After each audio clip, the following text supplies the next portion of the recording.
akuchita miyambo zothera pasipo mpano kule wathu ndekuti yeyo ngochi wachimwa bata popesano muona zimayi atuwa opanda ulesiwa amene alibe kwasisira amene alibe kuli mvula afinafina pano nyimbo za miyambo nkumapita kunyumba motokasa inuyo nkumatamba mukuba kuhule pomwepo koma kusati muradi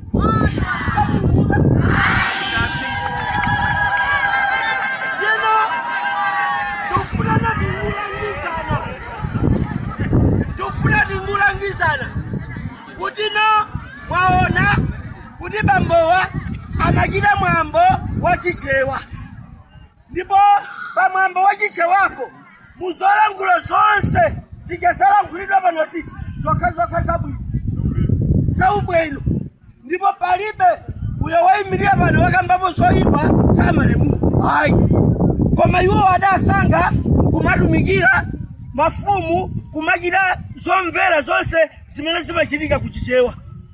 Ndi langizo lathu ndili panopo tulangula pano ulendo uja timapita ku Zambia silipitaso mwambo wathu tisichitira ku Malawi konkuno kumankhamba uko patsogolo pafumu yathu His Majesty Kalonga Sosola namba 9 somwe ameneyi kubungwe la chifukwano chachewa kulazibusa amipingo osiyanasiyana kuli anthu otadapita ku sukulu chimene akulangiza Kalonga Sosola namba 9 nkuti mchewa atsuke akatsuka mchewayo asambe m'maso apita ku munda atumizane ku sukulu apita ku bizinesi koma osayiwala kuti kumwamba kuli chani kuli Mulungu. Ndiye tufuna titsindike pano ulendo uja takhala tutang'andika nawo pita ku Zambia udatha chifukwa panopo tili ndi mfumu yathu ku Malawi kuno yoyimira chewa wonse Kalonga Sosola namba 9. Ndiye pamene tulemekeza miyambo yathu tipemphande chonde inuyo mkasankha osamachita nawo gule ndi osatulutsa lonse lilimero alisiyeni. Inuyo mukuchita nawo gule osanyozaso amene sachita nawo guleyo ayi chifukwa inu mmachita gule wina sachita gule osewo ana Mulungu. Tosefe tukayima pa mfolo kukayankha ntchito zimene niyo mwachita. Mulungu sakaona mpingo akaona ntchito zimene munthu watani tsuka mchewa tsuka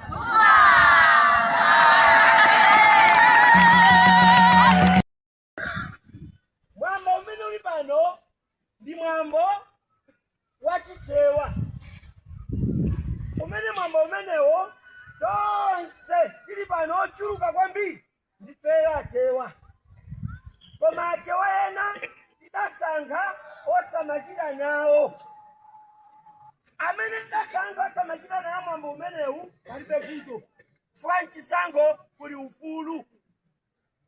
Ndi chifukwa cha mwambo umenewu tati tilankhuleko mawu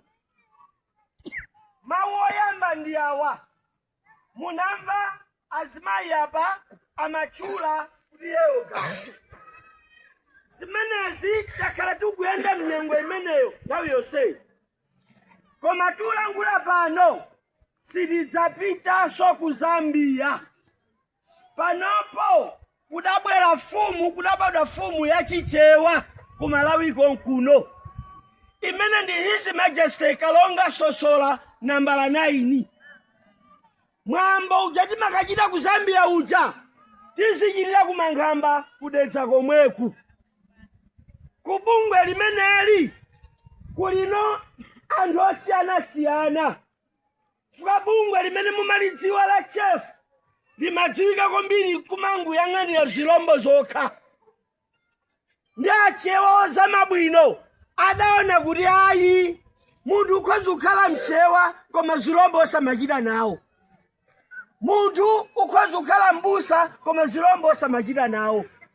Ndi Kalonga Sosola namba 9 adalumikiza wonse uteleko kubungwe limeneli kulazibusa mipingo yonse kuli anthu osapemphera kuti tsapano mchewayo akadzuka ndaona kutsogolo aziyang'aniridwa magawo wonse chifukwa kunalinga litsango ndipo anthu ena omwe ndachewa samachita nawo gula ameneyi chifukwa cha mmene timachitira.